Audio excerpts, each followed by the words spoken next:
Your Honor, my client does not wish to divorce and requests the court to order counseling. She believes the marriage is strong enough to survive this misfortune with some help. This was her lawyer speaking, the lawyer of my soon-to-be ex-wife, Julie. My lawyer stood up. Your Honor, a 12-month affair with multiple men, resulting in the birth of a child, can hardly be called a misfortune, especially when a DNA test proves that the said child does not belong to my client. We see no benefit in continuing this charade of a marriage any further. Counseling will not change anything. It is precisely because of the child that I am inclined to order counseling, the judge said. The child needs a stable home to grow up in.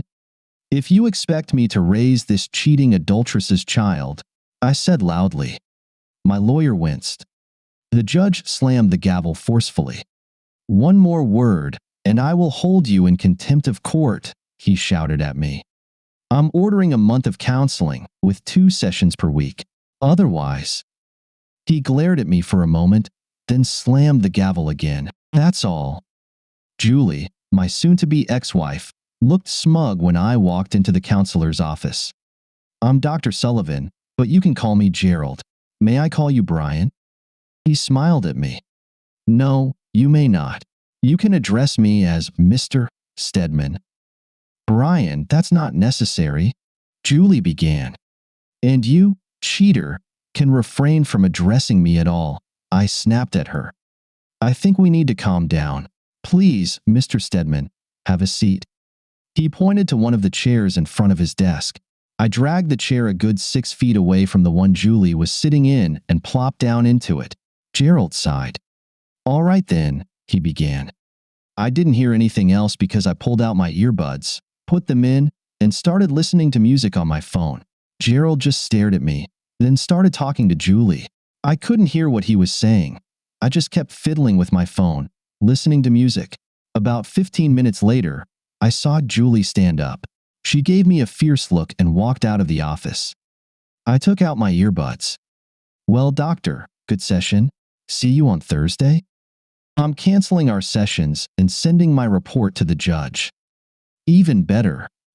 The judge was not pleased. Give me one good reason why I shouldn't hold your client in contempt of court? He growled at my lawyer. Your Honor, you ordered my client to attend the sessions. He attended the first session as ordered. It was the counselor who canceled the remaining sessions. The counselor's report clearly states that he made no attempt to participate in the session. He put on headphones and ignored everyone the entire time.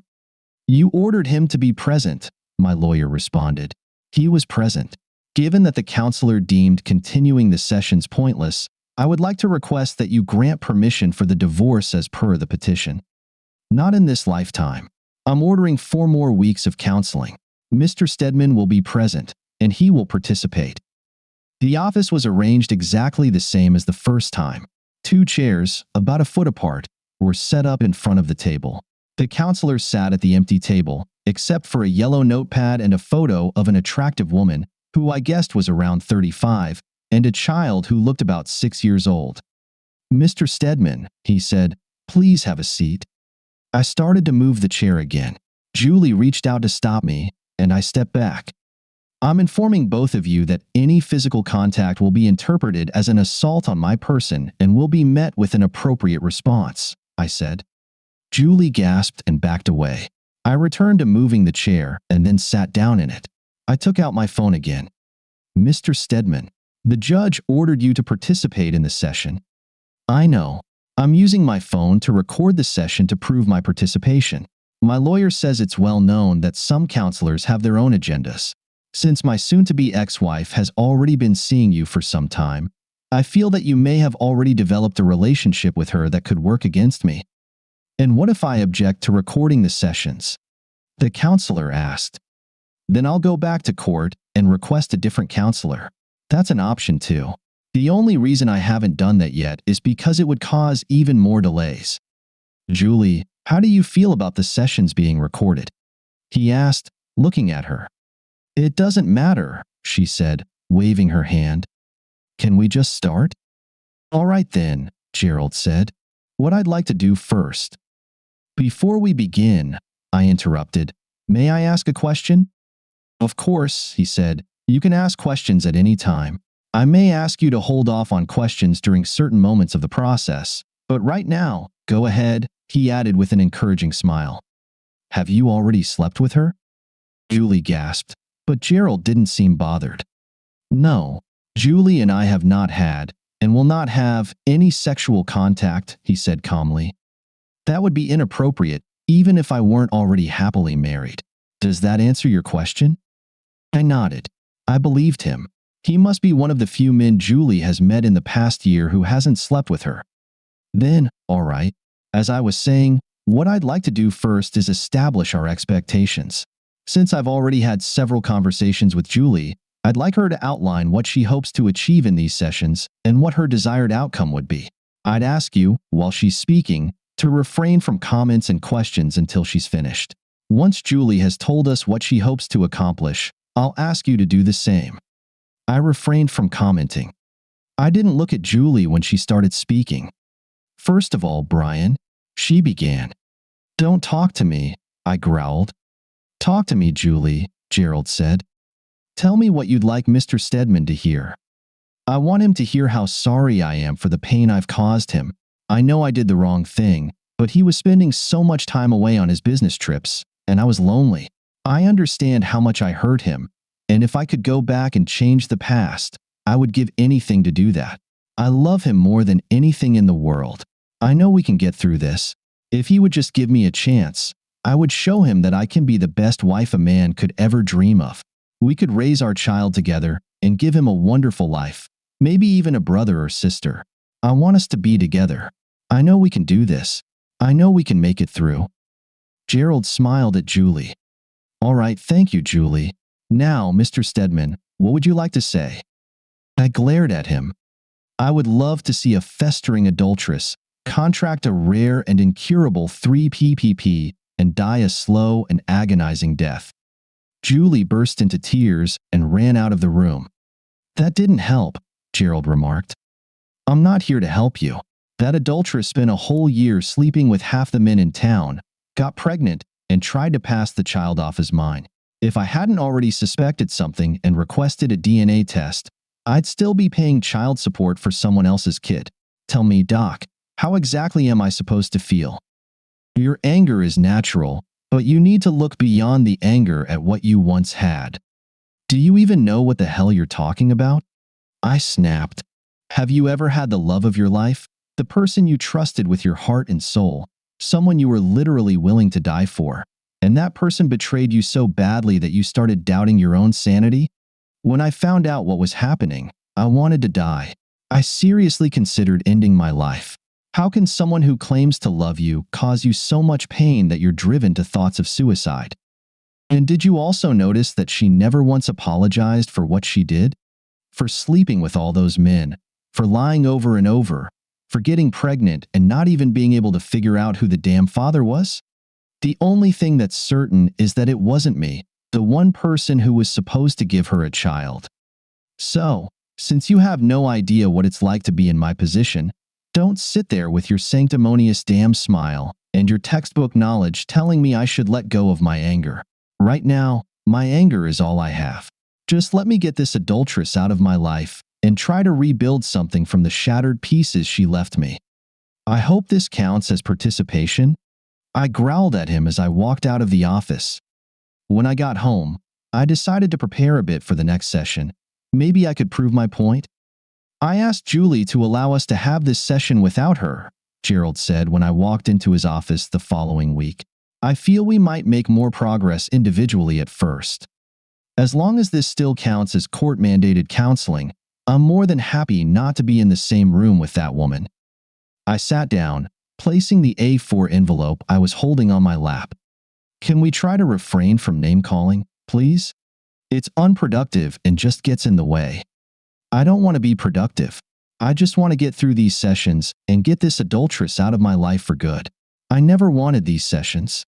She's just determined to cause me as much pain as possible. She doesn't want a divorce because the prenuptial agreement leaves her with nothing, so she's trying to force me to take her back. That's not going to happen. And what about the child? He's innocent. Surely, he shouldn't be punished for. He's not my problem and not my responsibility. By your logic, I should take in every stray who couldn't keep her legs closed and got pregnant. Those children have nothing to do with me, and this child doesn't either. Why are you so certain that there's only one outcome? You obviously loved her very much. That kind of feeling doesn't just disappear overnight. Your anger is masking it right now, but once it subsides, and trust me, it will, you'll find there are still feelings you can build on, feelings you can use to rebuild your relationship, maybe even make it stronger. That smile returned again. I wanted to punch him. It was time to give him a taste of his own medicine. I pointed to the photograph on his desk. You have a nice family. Been married long? We're not here to discuss my 11 years, if my sources are correct. Childhood sweetheart, married right after college, waited to have kids, and then little Ethan came along. How old is he now? 9? This photo must have been taken a couple of years ago. How do you? He started to say. But did you know that dear Cheryl has her own secrets? Do you happen to know that when she says she's at Pilates class on Wednesday afternoons while you're at work, she's actually at the Motel 8 on Patterson, sleeping with her personal trainer? That's absolutely ridiculous, he stammered, but I could see he wasn't sure. He had gone very pale. Really? I said, pulling a few photographs out of the envelope. I placed them on his desk one by one. They showed a pretty, slender woman entering a hotel room with a young, muscular man. He had his arm around her waist, and they were looking at each other lovingly. I pulled out a DVD and placed it on his desk as well. There's also a video recording from inside the room if you need real proof of what they're doing. It's pretty explicit, so if I were you, I wouldn't watch it. I made that mistake when I got the private investigator's report. Those images will haunt me for the rest of my life. He looked like he was about to be sick. Oh, and one more thing. Ethan. No, he said quietly. Please, God, no. I pulled a DNA report out of the envelope. It seems the fitness instructor isn't the first. I think he's too young to be Ethan's father, but whoever the father is, it's not you, I said quietly. He stood up and ran to what I assumed was the bathroom adjoining his office. I heard him retching loudly into the toilet. Now do you understand? I asked him when he sank back into his chair, tears streaming down his face. He looked at me with lifeless eyes. Now you see the pain she caused me, and why I have to get her out of my life. He nodded weakly. Good. There's one more thing you need to know. He looked at me with fear. There's more? He asked plaintively. It's all fake. None of what I just showed you is real. As far as I know, your wife is as loving and faithful as you believe her to be, and Ethan is your son. But the photograph? Photoshop. It's amazing what you can do with a few social media posts and a bit of time and effort, I replied grimly. If you had asked anyone even remotely competent to examine the photos, they would have told you they were all fake. I pulled a few more photos out of the envelope. But to prove it, here are the originals from which I made them. His face began to flush, and I wondered if he was about to attack me. And the DVD? He asked. Blank disc. The DNA report? It's actually the DNA report for the child of my soon-to-be ex-wife, the cheater. I just changed the names and dates. He sat there for a few minutes, stunned, as fresh tears ran down his face. Why would you do this? What could you possibly hope to achieve by destroying my marriage and my life?